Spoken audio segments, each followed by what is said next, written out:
ओम शांति। ओम श्री ओम शांति। 2/9/23 प्रातः मुरली। ओम शांति। बाप दादा मधुबन। मीठे बच्चे, अभी तुम्हारी ज्योति जगी है। ज्योति जगना अर्थात बृहस्पति की दशा बैठना। बृहस्पति की दशा बैठने से तुम विश्व के मालिक बन जाते हो। प्रश्न है, सतयुग में हर घर की विशेषता क्या होगी? कलयुग में हर घर क्या बन गए हैं? उत्तर है, सतयुग में हर घर में खुशियां होंगी, सबकी ज्योति जगी हुई होगी। कलयुग में तो घर घर में गमी चिंता है, हर घर में अंधियारा है, आत्मा की ज्योति उझाई हुई है। बाप आए हैं अपनी ज्योति से सबकी ज्योति जगाने, जिससे फिर घर घर में दिवाली होगी। गीत है, माता ओ माता तू सबकी भाग्य विधाता तू। ओम शांति। बच्चों ने माँ की महिमा सुनी। यूं तो वास्तव में उपमा तो एक की होती है।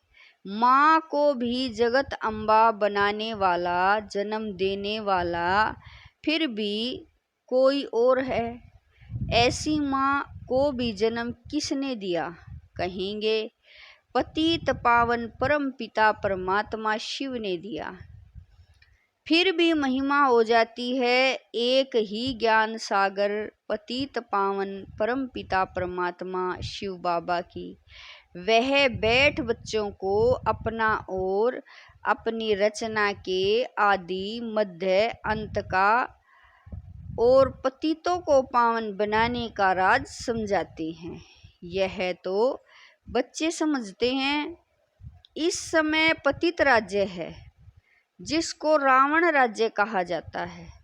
अभी दशहरा आता है ना, यह तो समझाया गया है। यह सब अंधश्रद्धा के उत्सव हैं। तो एक बाबा कह रहे हैं, ऐसे तो कोई है नहीं कि रावण एक रावण था।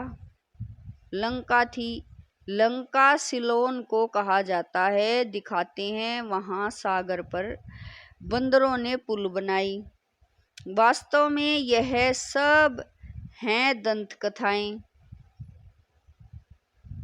ऐसे तो है नहीं कि 10 शीश वाला कोई रावण था, लंका में राज्य करता था। फिर तो उनकी एफिजी लंका में ही जलानी चाहिए। रावण को जलाने का भारत में ही रिवाज है और कोई जगह नहीं जलाते। अखबार में भी यहाँ के लिए ही पढ़ता है। सबसे जास्ती उत्सव मैसूर का महाराजा मनाते हैं। उसका शायद इस दंत कथा से प्रेम दिखाई पड़ता है। अब इस पर समझाना तुम बच्चों का काम है। एफिजी तो दुश्मन का बनाकर जलाया जाता है, जैसे आगे हिटलर का एफिजी बनाकर जलाते थे। दुश्मन तो बहुतों के होते हैं। अब रावण किसका दुश्मन था? भारतवासियों का दुश्मन था। परंतु दुश्मन को भी एक बार जलाया जाता है। ऐसे तो कोई भी नहीं करते जो हर वर्ष दुश्मन को एफिजी मतलब बुत बनाकर जलाते। दुश्मन का एफिजी तो बनाते हैं। बाबा कह रहे हैं दुश्मन का एफिजी तो बनाते हैं, परंतु वर्ष वर्ष तो नहीं जलाते। यह रावण फिर कौन है जिसका भारत में बहुत समय से 10 शीश वाला एफिजी बनाकर जलाते रहते हैं? यह दुश्मन कब से हुआ है जो मरता ही नहीं, आखिरिन खत्म होगा या सदैव रहेगा ही? तुम बच्चे जानते हो भारत ही पवित्र था, फिर भारत को ही रावण ने अपवित्र बनाया है। अभी रावण राज्य है। अगर लंका का राजा था तो एफिजी बनाकर जला। बाबा कह रहे हैं अगर लंका का राजा था तो रानी भी होगी। तुम तो यह बातें मानेंगे नहीं। रावण अभी तक जीता है, वह क्या कुछ भी समझते नहीं? जीता है फिर उनकी एफिजी बनाकर जलाते रहते हैं। एक बार जलाया फिर क्या हुआ, हर वर्ष जलाते रहते हैं। तो तुम बच्चों को समझाना चाहिए। कमेटी के बड़े जो बनते हैं, जैसे मैसूर का महाराजा है, वह बहुत मानते हैं, फॉरेनर्स को भी देखने के लिए बुलाते हैं। समझेंगे शायद ऐसा कुछ होगा, परंतु ऐसा तो कभी हुआ नहीं। नाटक बना देते हैं, रावण का भी नाटक बनाते हैं। तो इस रावण की बात पर समझाना है। बड़ी जबरदस्त बात है। अभी तुम रावण राज्य में बैठे हो। पतित दुनिया को ही रावण राज्य कहा जाता है। अभी राम राज्य और रावण राज्य का राज तुमको समझाया गया है। रावण 5 विकारों को कहा जाता है, और कोई नहीं है।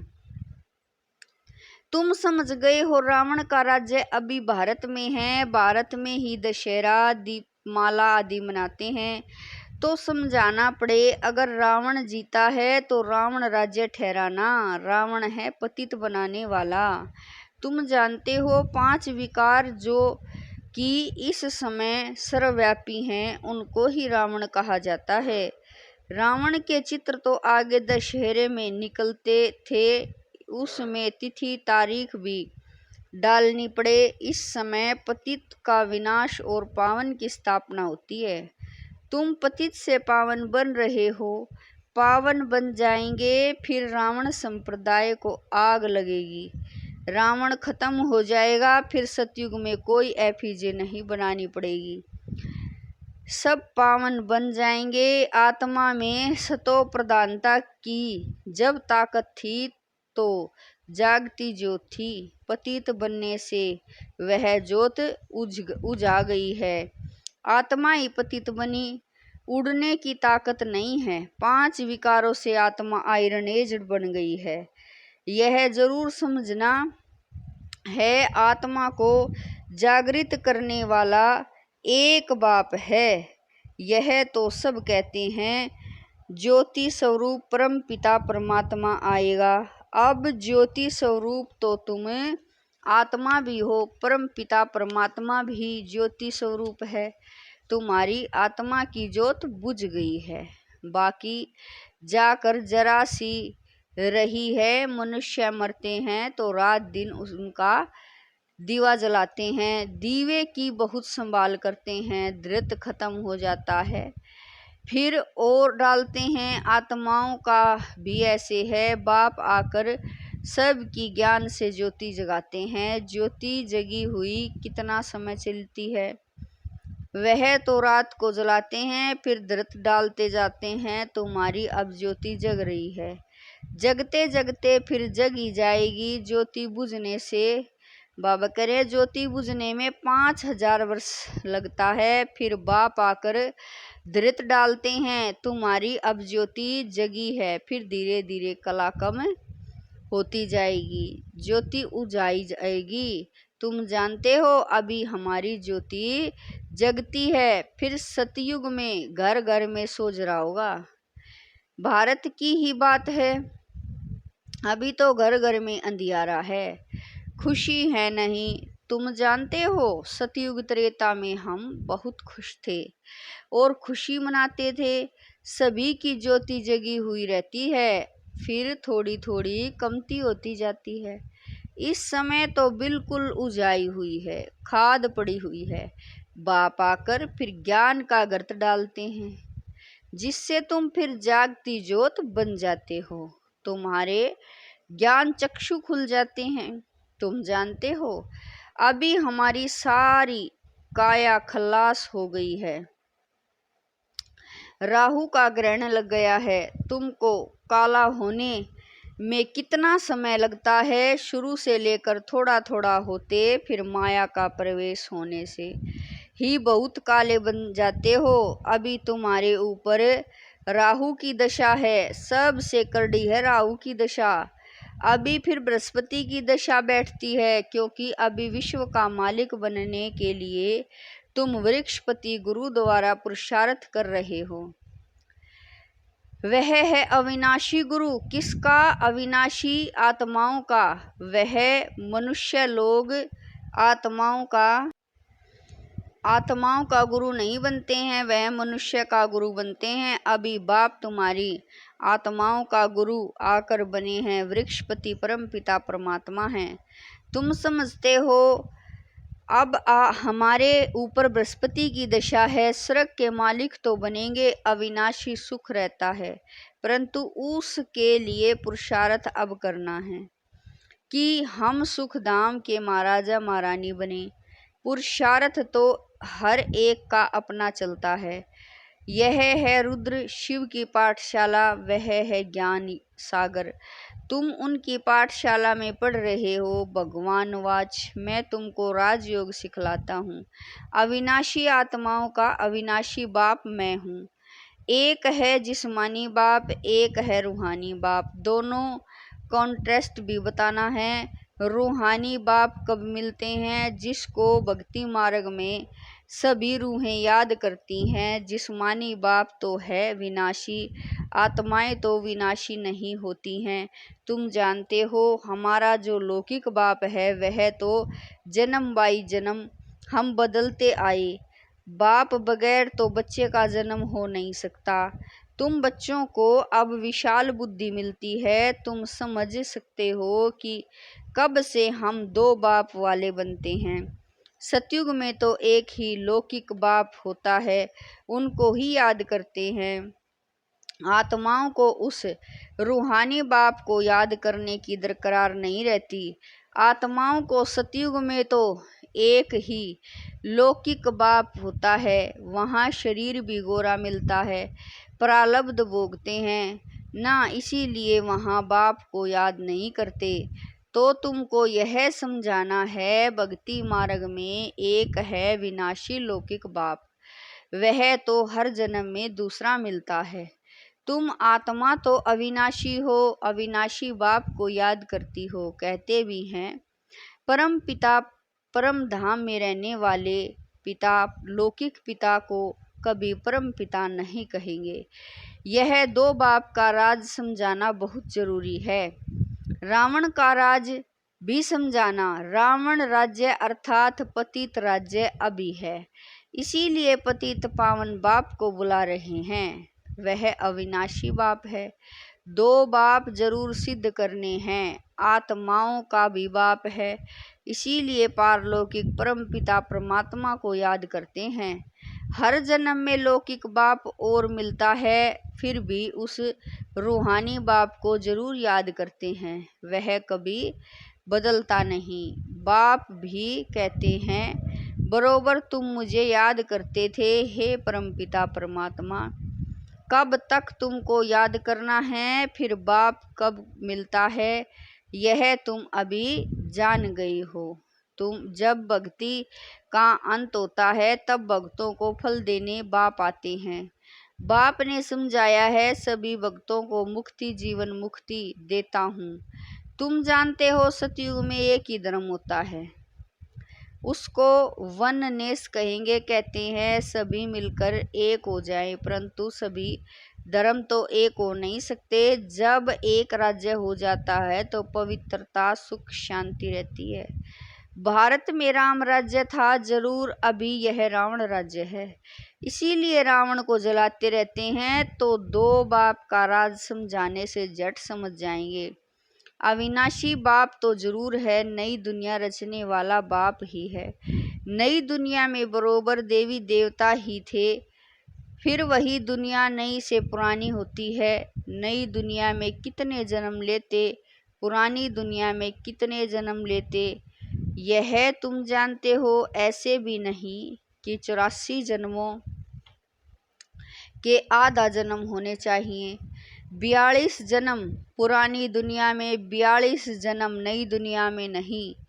भारतवासियों की आयु पहले 100 वर्ष 125 वर्ष थी, अभी तो 40-50 वर्ष की मुश्किल चलती है। तो आधा आधा हो न सके, 84 जन्मों का हिसाब तो चाहिए ना। बाप कहते हैं तुम्हारा 84 जन्मों का चक्र अब पूरा हुआ, तुम नहीं जानते हो। हम समझाते हैं 84 जन्मों का राज सिवाय परम पिता परमात्मा के और कोई समझा न सके। तुम बाप से सुनकर खुश होते हो और फिर नई दुनिया के लिए पुरुषार्थ करते हो। अब यह बच्चों को सिद्ध कर बताना है कि हम अभी बेहद के पारलौकिक बाप से बेहद का वर्षा ले रहे हैं। वह बाप आते ही तब हैं जब स्वर्ग की स्थापना करते हैं।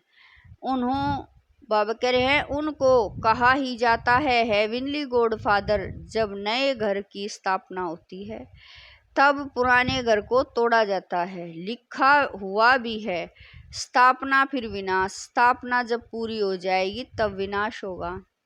स्थापना करने वाला है परम पिता परमात्मा इस ब्रह्मा द्वारा। यह भी बाबा ने समझाया है। सूक्ष्म वतनवासी को तो प्रजापिता नहीं कहेंगे। वहाँ प्रजा होती नहीं तो जरूर प्रजापिता ब्रह्मा यहाँ होगा। वही फिर अव्यक्त संपूर्ण बनेगा। वह तो अव्यक्त है, जरूर व्यक्त भी चाहिए जो फिर अव्यक्त होना है। दोनों अभी दिखाई पड़ते हैं। प्रजापिता ब्रह्मा यहाँ भी है, सूक्ष्म वतन में भी है। प्रजापिता तो यहाँ चाहिए, जरूर प्रजापिता ब्रह्मा के बच्चे भी यहाँ ही हैं। प्रदर्शनी में दो बाप का राज समझाना है। कायदा तो है एक एक को अलग अलग समझाया जाता है।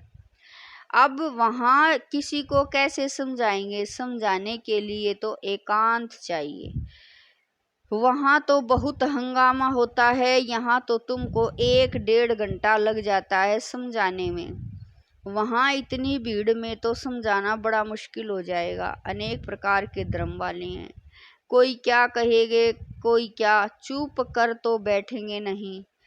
तुम सुनाएंगे। एक लौकिक जिस्मानी बाप है, दूसरा पारलौकिक रूहानी बाप है। वह है परम पिता परमात्मा।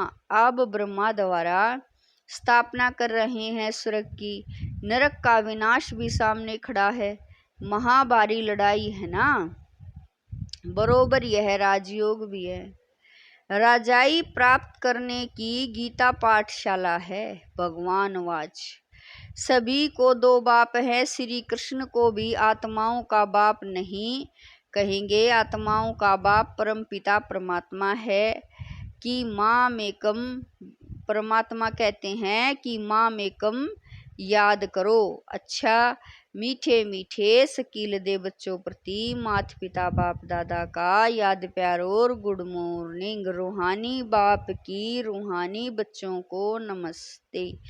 हम रूहानी बच्चों की रूहानी माता पिता बाप दादा को दिलवा जान शिकवा प्रेम से याद प्यार गुड मॉर्निंग नमस्ते ओम शांति। मेरे बाबा लाख लाख शुक्रिया मेरे बाबा।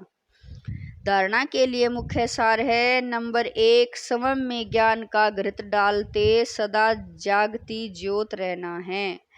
बाप की याद में रह राहु का ग्रहण उतार देना है। नंबर 2, रूहानी और जिस्मानी दो बाप हैं। यह पहचान हर एक को देकर बेहद के वर्षे का अधिकारी बनाना है। वरदान है प्रवृत्ति में रहते एक बाप के साथ कंबाइंड रहने वाले देह के संबंधों से निर्वर्त भवै। वरदान है प्रवृत्ति में रहते एक बाप के साथ कंबाइंड रहने वाले देह के संबंधों से निर्वर्त भवै। प्रवृत्ति में अगर पवित्र प्रवृत्ति का पार्ट बजाना है तो देह के संबंधों से निर्वर्त रहो। मैं पुरुष हूँ, यह स्त्री है, यह भान सौपन्न में भी नहीं आना चाहिए। आत्मा भाई भाई हैं तो स्त्री पुरुष कहाँ से आए? युगल तो आप और बाप हो, यह तो निमित्त मात्र सेवार्थ है। बाकी कंबाइंड रूप में आप और बाप हो, ऐसा समझकर चलो, तब कहेंगे हिम्मतवान विजयी आत्मा। स्लोगन है सदा संतुष्ट और सदा खुश रहने वाले ही खुश नसीब तिरव पुरुषार्थी हैं। स्लोगन है सदा संतुष्ट और सदा खुश रहने वाले ही खुश नसीब तिरव पुरुषार्थी हैं। ओम शांति।